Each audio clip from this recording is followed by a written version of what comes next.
wanna be all by myself anymore.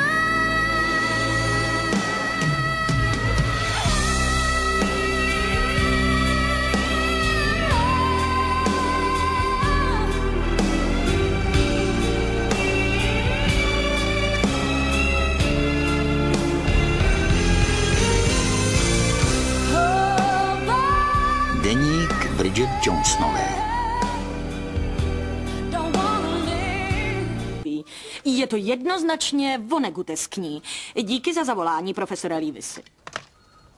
Seznam hostů na křest. F.R. Leavis? No ne. Ten Leavis, co napsal Masovou civilizaci a kulturu menšin? Ten, co umřel v roce 78? Úžas. Nechtěla jsem, aby to říkal.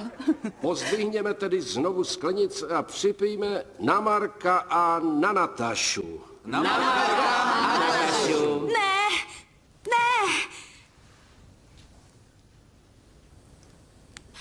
Jen jsem chtěla říct, jaká je to hrozná škoda. Pro Anglii, že přijde o takový právní ESO. Je ožralá, cože? Pro lidi z Anglie, jako jsem já a vy, že přijdeme o jednoho z našich lidí a to nejlepších lidí.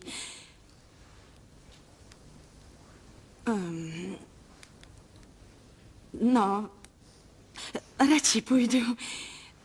Mám ještě jeden večírek. Bude tam plno svobodných. A hlavně buzíku.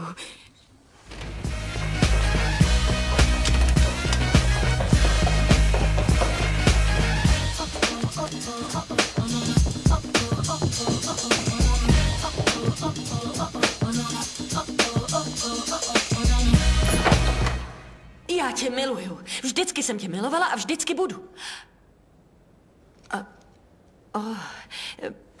Vás nemiluju, nikdy jsem nemilovala a nikdy nebudu.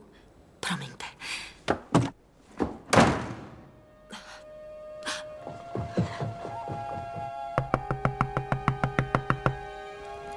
Dále? Ty do rukou génia.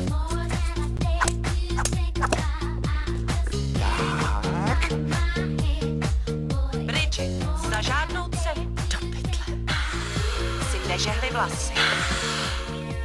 Je to daleko horší, než jsem čekala. Mohu poukazat. Ahoj. Promiň, že jdu pozdě. Dobrý den. Bridget, asi bys měla jít na toalety. Ale já byla, než jsem šla z domova. Myslím to vážně. Kruci. No co, trochu se mi nepovedl make-up. Ale pořád ještě je mohu oslnit vtipnou konverzací. Každý si myslí, že je to holiday, ale chyba lávky. Můj život směřoval k tomuhle okamžiku. Vemte ten nůž, uřízněte mi hlavu a uvařte ji k večeři, jestli se teď pletu. Správná odpověď je Lucky Star. Ne.